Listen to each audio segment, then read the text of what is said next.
This is the LarryInFishers.com podcast. I'm Larry Lannon. Today we're going to talk about redistricting in the Hamilton Southeastern School District. I have with me Andrew Bishop. He's from Woolpert, which is the contractor hired by the local school board to be a part of the redistricting process. So, Andrew, thank you very much for joining me today. You're very welcome. Thanks for having me, Larry. Also, Bryan Rausch is with us. He's the Assistant Superintendent for Operations for Hamilton Southeastern Schools. First time Brian's been on one of my podcasts. So, Brian, welcome. Thank you. Glad to be here. So, we are here to talk about that redistricting, something that I think both of you have dealt with in your experience in education, both Brian as an educator and Andrew as a consultant. So, I'll start off with a question for both of you. I'll start with Brian. And for people who may not have followed this process closely, to start off, Brian, just briefly explain, what prompted the local school district to start this effort and some of the key goals you have in going through the redistricting process. Sure. We started this process in June internally, knowing it was going to come because the east side of our school district is overflowing with students, both at Deer Creek Elementary and Southeastern Elementary. We also, here at the end of December, early January, plan to open Fishers Elementary, and Fishers Elementary will have increased capacity. So what this causes is simply students moving from one building to another to increase efficiencies, and just to do a better job with student to teacher ratios, student to building ratios, and it'll help us in other ways with transportation and so forth as well. Well, Andrew, as the consultant, you saw the data as you started the process. What's stood out to you as why this redistricting was necessary? Just as Brian said, we're seeing this overflowing of enrollment on the east side. So when you really break down the district on a west and east basis, what you see is our schools kind of on the west end in our older part. We're seeing about a 70% utilization. So, we have some room, we have some ability to house students because those areas are not we're not experiencing housing turnover, we're not having as many new residential opportunities, and therefore we're not getting as many students buildings. On the east side, when you look at those schools, we're sitting at 90% utilized or above. And in the case of Southeastern Elementary, over 100% utilized, where we're not able to house all the students in that boundary and we're having to force students around. And so trying to find a way to better balance our schools to maximize the district's efficiencies and making the best use of its facilities is really the goal that I see in this process and kind of what I've determined from the data. So, to stay with you for a moment, Andrew, when you look at a process like this, again, as a consultant, you've been through this with a number of school districts. HSC has used Woolpert in the past as well for this. Excuse me. How would you describe the guiding principles that you're trying to use in putting together proposed boundary maps? You mentioned some of those already: capacity, the neighborhood continuity. Brian mentioned transportation, diversity, future growth. I'm going to talk in more detail about some of these things, but talk about those guiding principles you have to use as you start looking at this process. Sure. Like previously mentioned, the first thing we look at is the ability to house students. Are we able to accommodate everything that's happening? And if not, that's really the trigger, right? And so what are we trying to do when we do redistricting, when it's an unavoidable process? As Brian mentioned, can we come up with transportation efficiencies? Can we have better socioeconomics that reflect the balance of the district? Um, we tend to look at some socioeconomic status data. We tend to look at some information regarding students on IEPs to make sure that we're not over impacting certain communities or certain populations. Um, but really, we want to make sure that we're setting up the schools to uh, run efficiently and to be able to accommodate enrollment growth. And that enrollment growth obviously is kind of the big driver here in HSE with, the amount of residential data that we have, the amount of residential development that's on the books, either currently under construction or, in different levels of planning, through entitlement. And so, kind of factoring all of these things in and really, using those as benchmarks and, with the district's goals in mind. Obviously, the district's going to have its own goals in the process of um, balancing its schools. And so that's really going to be my kind of lead point in looking at these. And then, the other information is there to balance and come up with options that suit everybody.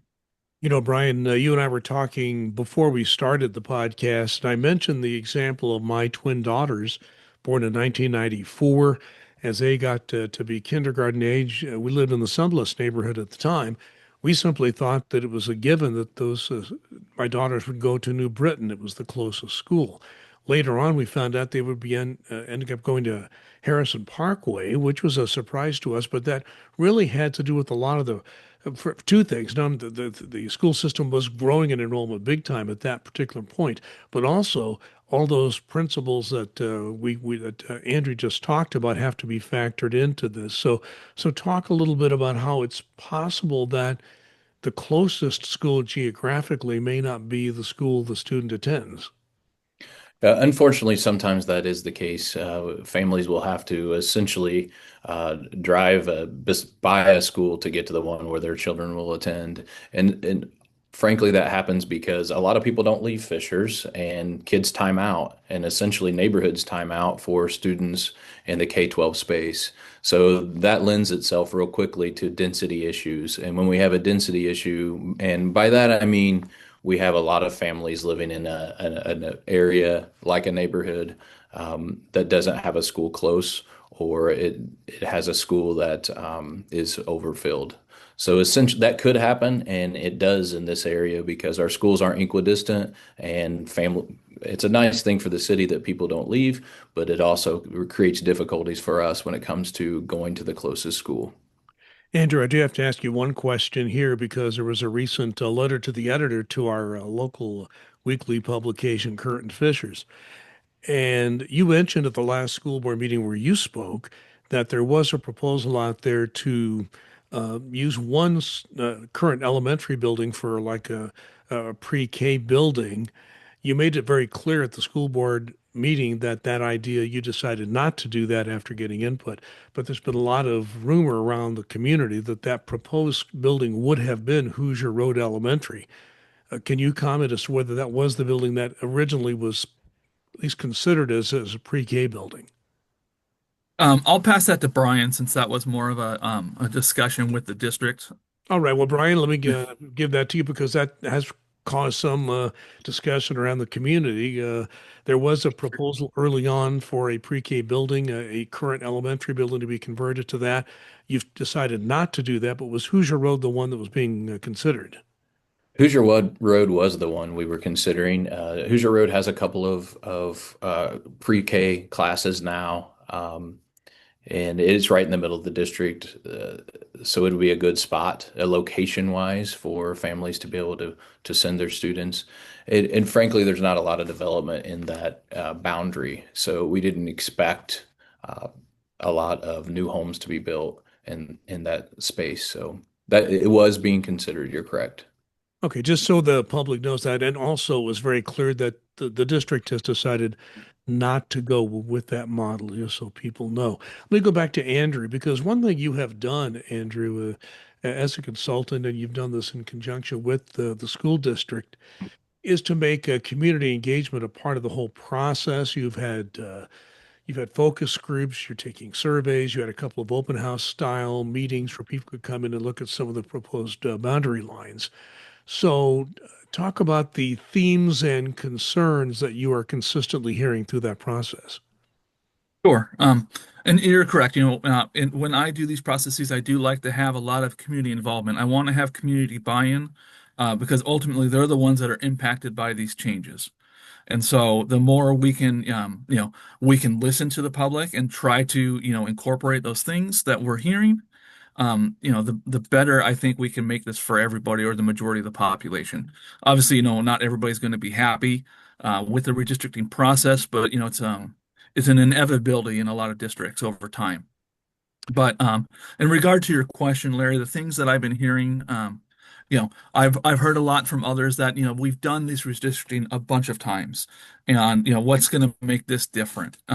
You know, I think, one of the things I did in this process is I didn't ask for that history on redistricting, and maybe it could have helped me in parts of this, but at the same time, I like to come in with a fresh slate and, with my own vision to try and help the district. If I come in with some preconceived notions on what's happened in the past, I think that may handcuff me in the options I try. Um, Obviously, when some of the options I do try, it impacts communities who have already been impacted, and so that's not preferable for them. And so we're really trying to find a way to accommodate this enrollment growth and change, and make the necessary changes. And so I'm hearing from certain subdivisions or certain communities about how they've been impacted in the past, and maybe things I can consider with some revisions that we bring to the board.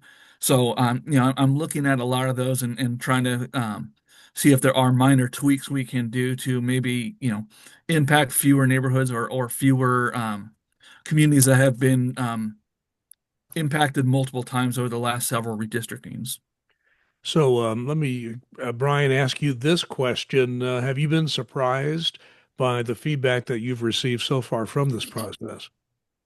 There are a few things that have surprised me. There were some comments made in our surveys that really made a lot of sense in our community meetings. People I've talked directly with that maybe hadn't been thought of before. That we run through Woolpert and say, "Hey, will you check this and see how much of a ripple effect does this make in how we address our student needs and capacities?" But as far as overarching surprises, I don't know that there have been a ton. Essentially, most families love their school, no matter what school they go to. It's a good thing and a bad thing. No one wants to change schools, but the good thing is we have a lot of great ones. So we don't have any bad ones. So that really helps the process. But that's the major thing. Families don't want to change schools because they love their school, and that's a good thing in the end. Well, let me go back to Andrew because you've received all this feedback. You're still getting it. I think you've got a deadline of November. If we're recording this on November 3rd, November 5th is, I think, the deadline to Yep. online send comments in. So when do you begin, as I understand it, you're going to send recommended boundaries to the school board at a meeting on November 12th.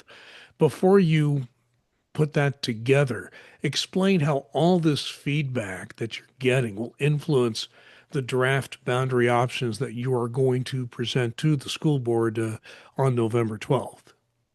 Sure. So, like I said, we're gathering feedback from the surveys. What's going to happen is, through that feedback, first we'll arrive at maybe what is a most preferred or least disliked option, and whether that's options two, three, or four, and that to me would be my baseline option, and then I would my plan or my vision would be to offer a maybe a an option A and then option B. So present the most preferred or least disliked option, and then an alternate A and B to that address some of the things we've seen from the communities. Um, how we can, propose some changes that can address some of the community concerns. And so these A and B options may look slightly different from what was presented at the community meetings, but again, it's coming to that, how are we making adjustments based on the feedback? And so that's really my proposed plan is to give the board three looks, three options, and we'll arrive at a recommendation based on those three, but it will ultimately be that board's decision on what they choose. You know, Brian, I've been through this as a reporter and a parent several times, almost 14 years covering the school board here. And also as a parent, somebody who's, has 31-year-old now, twin daughters who are adults now, but went K through 12 through HSC schools. So I've been through this a lot and from many different perspectives. And I'm just curious, when you see all the feedback that you're seeing that is coming through Woolpert and all the different ways you're getting all this different feedback, do you think there will be changes? I think that Andrew made an interesting comment that there's been certain neighborhoods that have been impacted multiple times by redistricting efforts in the past. Obviously, that will that have some impact on how you will be working with Woolpert to get those final boundary lines done? Are you there, Brian? Yeah, I lost you for a minute, but I think you're asking, will there be changes from the options that we saw, or maybe a preferred option after the community feedback? And I believe that there will be some minor adjustments. There are some things that we're going to have to look at. We're going to take the overarching themes that we've heard in the survey and through community feedback over the last couple of weeks and make some tweaks or adjustments, I'm sure, because some of them will work and some of them won't. But I know that there are things that we will look at very closely, and there are probably some minor tweaks that will make sense to make the plan better. That's one of the things I think Woolpert's done a really good job with is this plan has evolved, and the reason it's evolved is because we've got a lot of feedback and we've adjusted things based on the feedback. That doesn't mean everyone is getting what they want because that's honestly not the truth, but there have been adjustments, and I believe that there's a really good chance there will be some after we get all the surveys returned on November 5th. Let me direct this one to Andrew because you've already seen this. You've been through these processes before. Redistricting does create emotional reactions an awful lot, competing priorities, and you're dealing with all that all the time. As you get toward closer to the end of this process, excuse me, I'm fighting a cold, so bear with me. What were some of the biggest challenges that your team faced and tried to balance all this? I think the biggest challenge for our team is just that density in the southeast portion of the district. We have, we're right at the edge of the county there, so there's only so many ways we can, slice the pie, so to speak, right? Um, and coming up with multiple options that maybe look different from each other. I think that was kind of one of the criticisms we got in our options and what we're seeing on the feedback from the surveys is that a lot of the options do the same thing to each neighborhood, and so people feel like although there's three options, it's not an option for them. They're being forced to move in any one of these options, and so me has been the population imbalance in the county as far as student densities has been a challenge because we need to find a way to relieve those boundaries where we're seeing high growth and we're anticipating more students to come and trying to provide a different look and accommodate those families and not continue to impact them. Ultimately, like Brian said, some things are going to have to happen, and um, it's going to be how it is, in order for us to maximize our facilities. Go back to Brian here because I'm having been through this process several times. One thing that will have to happen once the school board makes this decision, and we expect it to be in December to give final approval to these boundary lines. Explain how the district is going to then, at that point, start putting together some support for the students and the families, because this will be a transition for them. Do you already have plans in place for that? Yeah, we've started talking about those things. Examples are ice cream socials, open houses, things. I think Brian, we're having a little problem with the connection with Brian. Andrew, are you still with us? I think I've lost both of them, as a matter of fact. All right, we have we're having, are you back with me, Andrew? Yeah, can you hear me, Larry? I can't. We had a little glitch there. It looks like a freeze up that happens sometimes on Zoom. Brian, are you back with us? I can hear you. Can you Yeah, I hear can me? hear you. I hear you fine. It's Okay, just sometimes we freeze up on Zoom. sure. It's nothing we can control.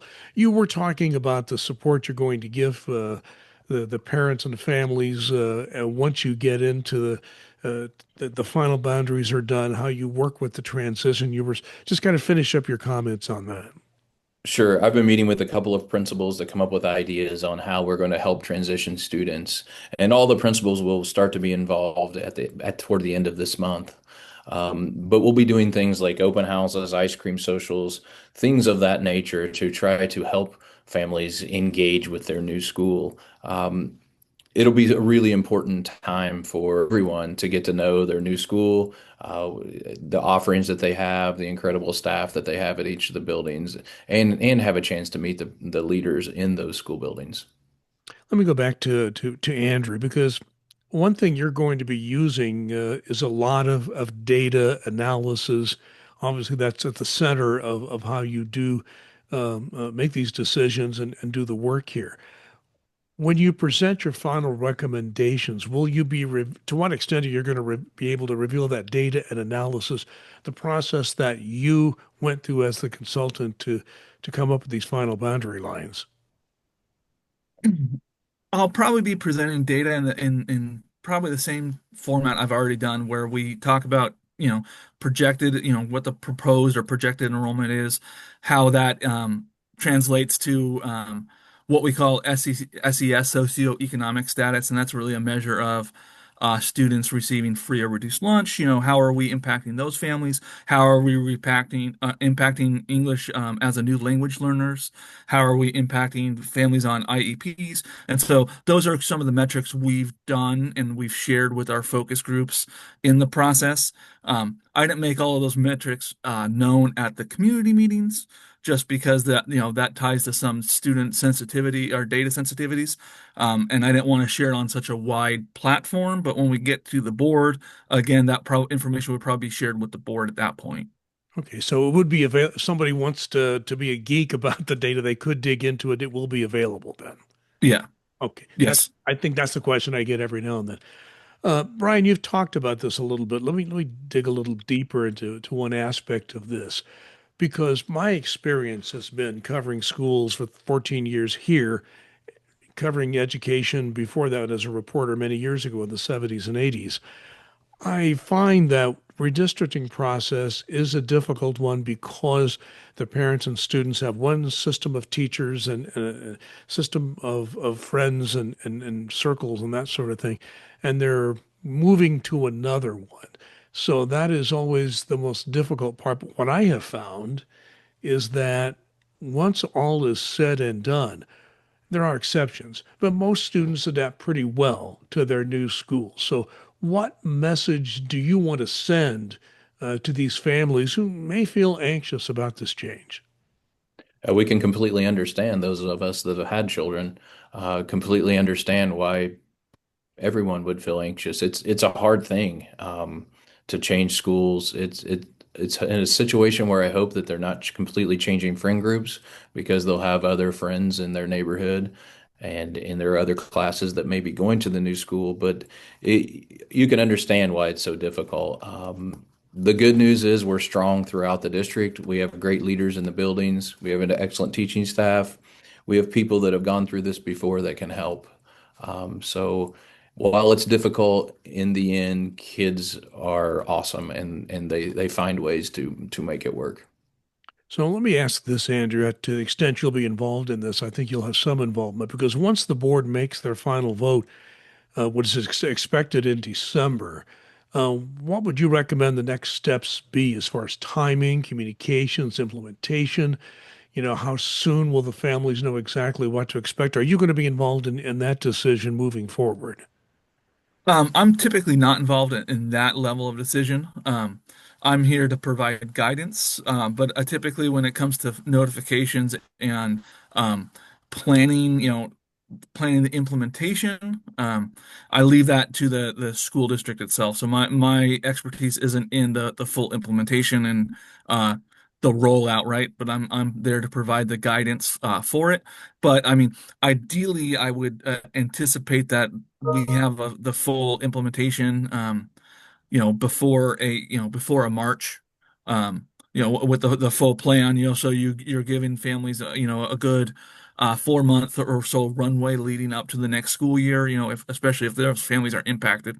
We want to have something in place that, families can really start planning accordingly, 4 or 5 months ahead. So, Brian, I guess that really is a question for you. Yes. So as soon as the board votes, we will have an address locator. So as a family can type in their address and see where their new boundaries are and which school that they will attend. But as far as a rollout for exactly all the things that we'll be doing to try to help transition students to a new building, those things you can expect prior to spring break. And they may not all be implemented until after spring break when the weather breaks, but we will be working on those things internally just as soon as we know. It's one of the reasons we want a decision in December so we can work on the transition throughout the second semester and really make that as just absolutely as smooth as possible and as good for students and families as we can. Andrew, one question I get throughout the community quite often is why is it that this redistricting effort is at every level of school? It will be the elementary and all the way up to, but not include the high schools. Was it the numbers just not come out the way the high schools would need to have be redistricted, or kind of explain why the decision was made, Andrew, not to include the high schools in this process? Sure. In our conversations with the district, just given the fact that the district has some open enrollment at the high schools and students can um, choose where to attend, the high schools are balancing themselves right now, and so we have a movement back and forth both between Hamilton Southeastern and Fishers, and the way students are choosing to balance themselves. There hasn't really there wasn't a need to address those high school boundaries in this process as there is with the elementary, intermediate, and junior highs, especially in that southeast quadrant of the district. We're running out of time here. Brian, I'm sorry, I would be remiss as a reporter if I didn't at least ask this question, and it's up to you as to whether you want to comment. But as a member of the administration, the Hamilton Southeastern Education Association has announced in recent days that they're going to implement a work to rule action, meaning they do not plan to do anything outside of their work hours. You are in a situation where if an agreement is not reached by November 15th, you go into mediation. Do you have any comment, first of all, on the HSEA announcement and on the status of the negotiations? I really don't. I'm not a part of the negotiating team or in HSEA. Information is not something that I work with.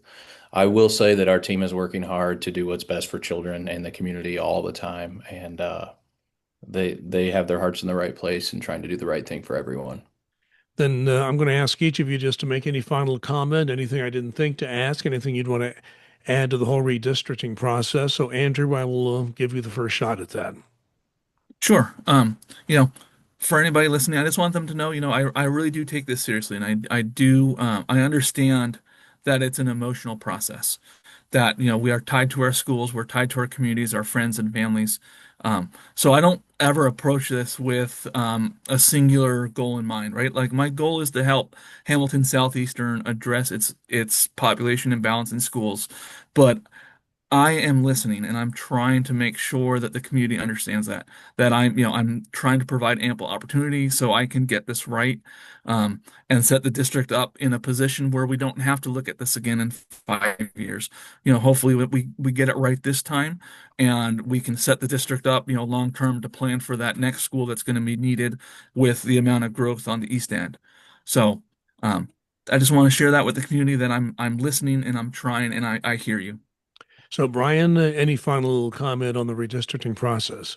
The process is difficult. The implementation will be difficult, and starting school will be difficult. And I've been impressed with the community's responses and the fact that they're very understanding and realize that this is probably something that needs to happen sooner rather than later, and that in the end, everyone's heart's in the right place. So, while it's difficult, we sure do appreciate doing what's best for the school district and students that live within our boundaries. You just heard from Bryan Rausch, the Assistant Superintendent of Operations for Hamilton Southeastern Schools. Also, we've had with us Andrew Bishop from the contractor hired by the school district to help with the redistricting process. That's Woolpert, the consulting contractor. So we want to thank Andrew and Bryan for your time today. Thank you for joining us on this podcast. You're welcome. Thank you, Larry.